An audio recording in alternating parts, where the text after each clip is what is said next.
Monsieur le Président du Collège national des généralistes enseignants, Messieurs les doyens, Monsieur le représentant de la Conférence des doyens et doyens de l'UIFR 3S, Mesdames, Messieurs les directeurs de département de médecine générale, Mesdames, Messieurs en vos titres, grades et qualités, étant sur Paris, je ne peux malheureusement pas être avec vous aujourd'hui à l'île Grand Palais, à l'occasion du 21e congrès du Collège national des généralistes enseignants.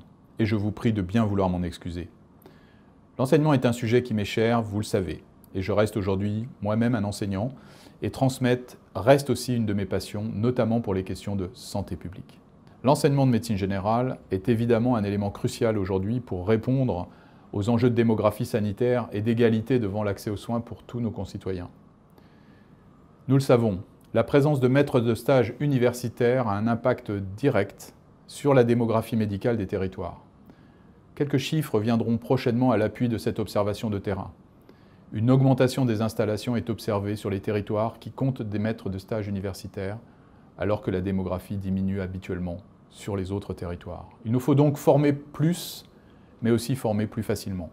Et dans ce but, nos pratiques en matière d'enseignement doivent évoluer vers un enseignement plus hybride, avec une place plus importante peut-être consacrée à l'enseignement à distance et au numérique, mais aussi et surtout sans doute à la formation délocalisée. Cela vaut aussi bien pour les internes que pour les maîtres de stage.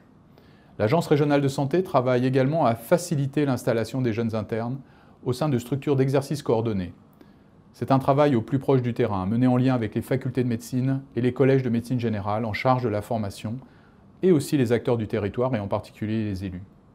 Réussir cette transformation de notre système de santé repose également sur notre capacité à répondre aux aspirations de cette nouvelle génération de médecins généralistes qui plébiscitent la complémentarité et l'interdisciplinarité.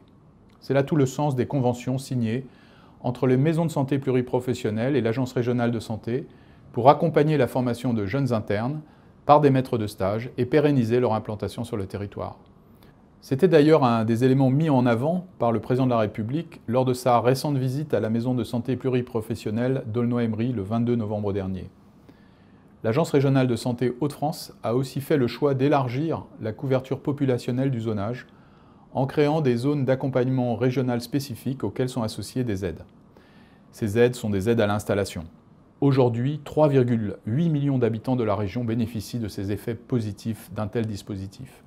La crise sanitaire a placé la médecine et son enseignement au cœur du débat.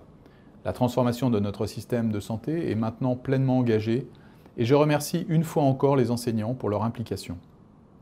J'en profite aussi pour souligner votre engagement à tous, tellement exemplaire pendant ces 18 mois de crise sanitaire.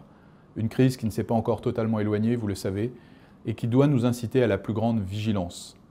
C'est ainsi que je vous souhaite un très beau congrès, riche en interactions et en échanges, avec le respect du port du masque.